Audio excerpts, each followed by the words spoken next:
Gentlemen, thanks for being here. Before we dive in, a reminder to everyone watching. We are in the era of transparency.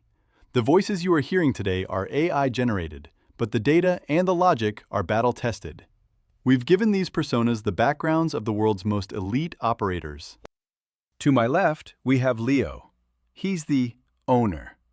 He started in a garage at 20, hit a $50 million exit by 27, and now runs a portfolio where he answers to no one but the market. To my right, Julian. He's the architect. He didn't start a company, he conquered them. From McKinsey to the C-suite of a $40 billion global retailer, he manages the systems that keep the world running. Julian, you've recently called the solopreneur movement a house of cards. Leo, you've said that anyone with a boss in 2026 is essentially a high-paid volunteer. Julian, start us off. Why is the corporate structure still the ultimate place for a high performer? Thanks. And look, I appreciate the garage to riches story. It's great for a 30-second reel. But Leo, let's talk about reality. When you start a company, you aren't just the CEO. You're the janitor, the HR department, and the guy worrying if the cloud server is going to crash at 3 a.m. In my world, I have infrastructure. When I want to launch a new product line, I don't have to hustle for a lead. I have a global marketing engine with a $200 million budget and a database of 50 million loyal customers. I am a capital allocator. I get to play the game at the highest level: global trade, massive M&A deals, influencing legislation, while you're still trying to figure out your Facebook ad spend. The data from the Harvard Business Review is clear. Most startups fail because they lack the institutional memory that a corporation provides. I have the best legal minds, the best engineers, and the best data scientists on the planet reporting to me. I don't own the company, sure, but I control the power. And in the 21st century, control is more efficient than ownership. My downside is protected by a board and a severance package that is larger than your entire net worth. Julian, that sounds like a How beautiful would I prison. ever want the stress of You're owning talking the about janitor control, duties but you when can't I can even just take run a the lunch machine? break without checking your calendar for alignment. Let's talk about the math you're ignoring. You manage $40 billion, but you take home a fraction of a percent in a W-2 salary that the IRS eats for breakfast. I own 100% of my machine. When I move the needle, 100% of that value stays on my balance sheet. You're bragging about your 50,000 employees, but in 2026, those are liabilities. In an AI-driven economy, every human you manage is a friction point, a legal risk, and a legacy cost. I use permissionless leverage. I have a team of 5 people and a fleet of AI agents that do the work of 500 of your middle managers. My overhead is near zero. My profit margins are 80%. You have scale, but your margins are what? 8%? 12%? One bad quarter and your infrastructure becomes an anchor that drags you to the bottom. And as for your safety, ask the thousands of VPs who were restructured last year how safe their infrastructure felt. You're a passenger on a cruise ship. I'm the captain of a speedboat. A storm speedboat hits, that I can turn. capsizes the moment the wind just hit the changes, iceberg. Leo. You're talking about 80% margins. On what? A niche digital product? A coaching program? Let's be serious. You can't build a semiconductor plant with 5 people in a chatbot. You can't solve global logistics with a lean team. You're playing in the sandbox of the economy. The adults are in the boardrooms making sure the lights stay on for the rest of the world. Julian, you're a bureaucrat with a fancy title. You spend 40% of your week in strategic planning meetings that result in a $12 slide deck that nobody reads. That's not solving problems. That's managing optics. You think you're important because you have a big budget. I think I'm important because I have freedom. If I want to shut down my company tomorrow and start a new one, I do it. If you want to change your email signature, you probably need a signature from legal. All right, let's bring it back to the data. Julian, Leo mentioned AI. The trend is solopreneurs hitting $1 million in revenue with 0 employees. How does a Fortune 500 company compete with that kind of efficiency? It competes through complexity. A solopreneur can sell a course. A solopreneur can't build a rocket. They can't build a nationwide pharmacy network. They can't manage the 2026 AI Regulation Act. The world is getting more complex, not less, and complexity requires institutions. Leo's freedom is actually a ceiling. He can only grow as far as his own personal bandwidth allows. My growth is compounded by the collective intelligence of thousands. Julian, let's stop talking about prestige and talk about what actually ends up in the bank account. Because this is where the corporate game is a mathematical scam. As a CEO, you are the highest performing tax asset the government has. You get your $5 million or $10 million total comp, and the IRS immediately takes 40% to 50% of it because it's ordinary income. You are working January to June just to pay for the roads I'm driving my Ferrari on. In my world, I don't have income, I have assets. Let's talk about Section 1202 of the Internal Revenue Code, QSBS, Qualified Small Business Stock. Because I started my company from scratch, when I sell it, I can potentially exclude up to $10 million in capital gains from federal taxes entirely. Zero. Zip. That is a $10 million gift from the government for being a founder. To get that same $10 million in your pocket, Julian, you have to earn nearly $20 million in bonuses and RSU just to clear the tax man. I'm playing the game with a 50% head start. You're running a marathon with a lead vest on. Leo, bragging you're about how much cherry-picking the infrastructure home you run have. scenario. Infrastructure Yes, doesn't if you pay hit the a bills. $10 million Net exit liquidity and qualify does. for QSBS, that's a win. But how many founders actually get there? Let's look at the real-world data of the corporate compounding machine. My wealth isn't just about my salary. It's about the fact that I am granted RSUs in a company that is globally dominant. While you're stressing about your exit, which might never happen, my net worth is compounding every single day via the S&P 500. I have a 401k with a maximum company match. I have deferred compensation plans that allow me to shield my wealth from taxes for decades. And I have golden handcuffs that ensure even if I'm just decent at my job, I walk away a decamillionaire. You're obsessed with the big score. I'm obsessed with probability. I have a 99% probability of hitting a $30 million net worth by age 55 without ever risking my own capital. You have a 1% chance of hitting $100 million and a 50% chance of being $200,000 in debt with a failed startup by the time you're 40. You're gambling. I'm engineering a result. And while you're writing off your life, I'm building a legacy that has institutional staying power. When I retire, I'm invited to sit on 3 boards of directors that pay me $300,000 a year Boards of just to show up directors? 4 times. Julian, you're talking My about more meetings. infrastructure You're pays me literally long describing after a I stop retirement working. that consists of sitting in more boardrooms, listening to people like you talk about synergy. That sounds like a nightmare. And let's talk about your RSU. You are a slave to the stock price. If the Fed raises rates or some intern in your tech department leaks data, your net worth drops 30% overnight through no fault of your own. You have zero control. I control my cash flow. If I need more money, I launch a new product. I increase my ad spend, or I Control? optimize my conversion rate. Leo, you are a I don't wait slave to for the a market. quarterly earnings If your report to niche tell me what dries I'm up, worth. or if Google changes its search algorithm, your cash flow disappears. You're a solo operator in a world dominated by giants. You think you're a captain, but you're a guy on a raft. I'm on the aircraft carrier. We set the algorithm. We influence the Fed. We are the market you're so afraid of. Let's pivot to lifestyle. Leo, you've traveled to 15 countries this year while running your business.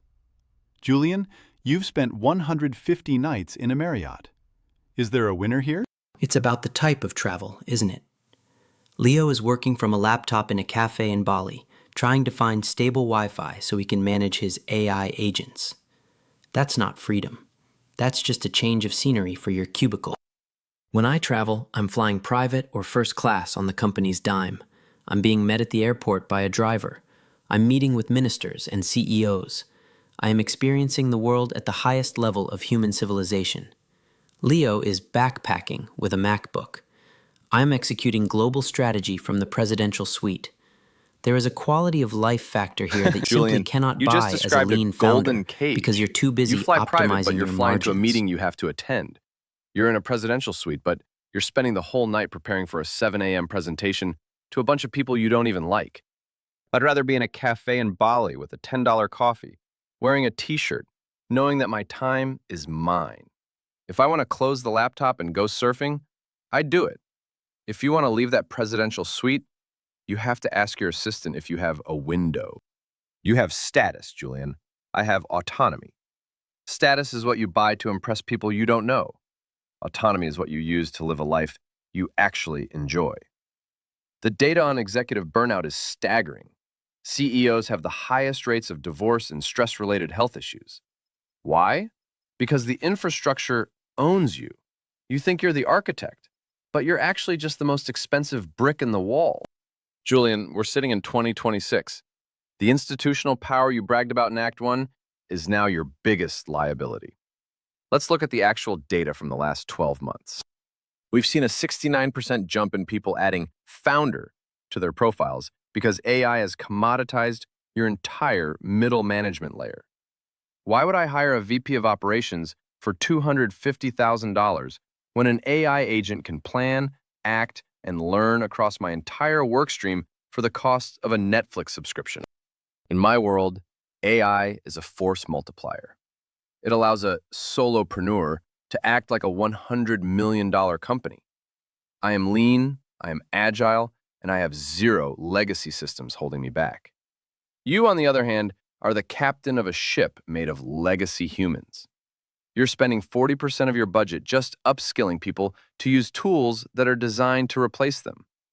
Half of your fellow CEOs admitted in the recent BCG Radar survey that their job stability depends entirely on getting AI right this year.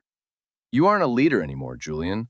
You're a survivalist trying to stop a flood with a paper cup. I'm the one building the dam.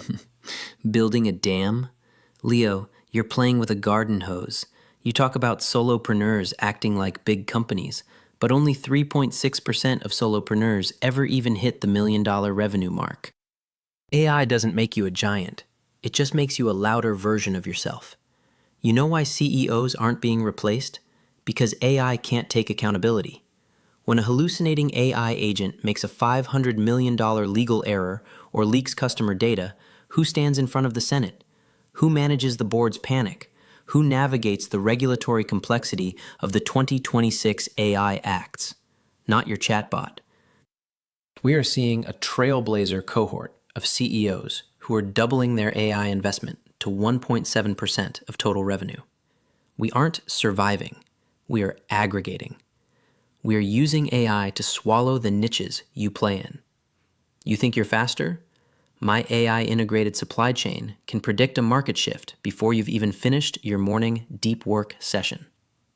You're a founder of a lemonade stand. I am the chief AI officer of a global superpower. You're right, the manager is dead, but the institutional orchestrator has never been more powerful. Accountability? That's just a fancy word for fall guy, Julian. You're kept around because the board needs someone to fire when the stock drops. And let's talk about burnout. The 2025 data shows over 1,000 CEOs stepped down in just 5 months, a 19% increase year on year. Why? Because the institutional complexity you love so much is literally breaking your brains. 56% of your peers are reporting clinical burnout symptoms. You're orchestrating yourself into an early grave, while your infrastructure becomes a 24/7 noise machine. I have cognitive clarity. I don't have 50,000 people's problems on my desk. I have 50,000 solutions in my code. You're bragging about your RSUs, but 26% of top managers are showing signs of clinical depression. Is that the legacy you're building? It's A called high-performance stakes, collapse? Leo, something you wouldn't understand. If I fail, an entire industry shifts. If you fail, you just delete your landing page and try again. The stress comes from the weight of the world, and I accept that weight because the rewards are institutional. You talk about clarity, but 35% of solopreneurs report higher stress levels than employer-based business owners. Why? Because you're alone. You have no team, no support, and no safety net. You're one algorithm change away from obsolescence, and you have nobody to call when it happens. I have a war room. You have a mirror. Gentlemen, we're getting close to time. Let's talk about the next generation. If you had a child entering the workforce today in 2026, which path do you point them toward? I tell them to build, period. I tell them that the era of the golden handcuffs is over. I show them that the average solopreneur success rate is climbing because the cost of failure is now near zero. I tell them, don't be a brick in someone else's wall. Be the architect of your own ecosystem. I'd rather they earn $100,000 of free money than $500,000 of permission money. I want them to own their time, their data, and their destiny. Julian's path leads to a corner office with a view of a world you don't have time to live in. I tell them to lead. I point them toward the elite institutions, the Googles, the BCGs, the Goldman Sachs of the world, because those are the schools of power. I want them to learn how to move billions, not thousands. I want them to have the institutional polish that Leo calls fake, but that the world actually respects. I want them to have the $20 million guaranteed compounding floor, not the $1 million maybe ceiling. I want them to be the ones who manage the Guaranteed? AI, not the Julian, ones who you're are still managed talking like by it's the fear. 1995. There are no more guarantees. The corporate game is a game of musical chairs, and the AI is taking away And the chairs faster than you entrepreneurial can sit game down. is a game of Russian roulette, Leo. You just happen to be the guy who hasn't heard the click yet. Gentlemen, we have to leave it there. What we've seen today isn't just a disagreement over business models. It's a fundamental clash of philosophies. This has been a masterclass in the two most powerful mindsets of our time. Before we wrap, I want to ask our audience, which Titan won? Are you building the wall, or are you the most expensive brick? On one side, Leo represents the new guard of ownership. He has shown us that in 2026, the cost of starting has collapsed, and the power of permissionless leverage through AI and content is real. For Leo, the ultimate KPI is autonomy. On the other side, Julian has made a powerful case for institutional scale. He's reminded us that while startups make the noise, corporations move the world. For Julian, the ultimate KPI is infrastructure and the compounding probability of elite wealth. Neither is wrong, but both paths require a different type of courage. One requires the courage to be alone. The other requires the courage to be managed. To our audience, whether you're an L5 program manager at a tech giant or a founder in your first year, the question remains, which of these two lives would you rather lead? Are you a Leo, willing to trade security for the chance at infinite upside? Or are you a Julian, looking to master the corporate game and leverage the power of the world's largest machines? If you found this debate valuable, we need you to do 3 things right now. Comment below. Who won? Type Team Leo if you believe ownership is the only path in an AI world. Or Team Julian if you believe the corporate ladder is still the smartest, risk-adjusted move. We read every single comment. Subscribe and hit the bell. This was just part 1. We are deep diving into the corporate game every week, breaking down everything from the STAR method to high-level negotiation scripts. Share. Send this to one person who is currently debating whether to quit their job or double down on their career.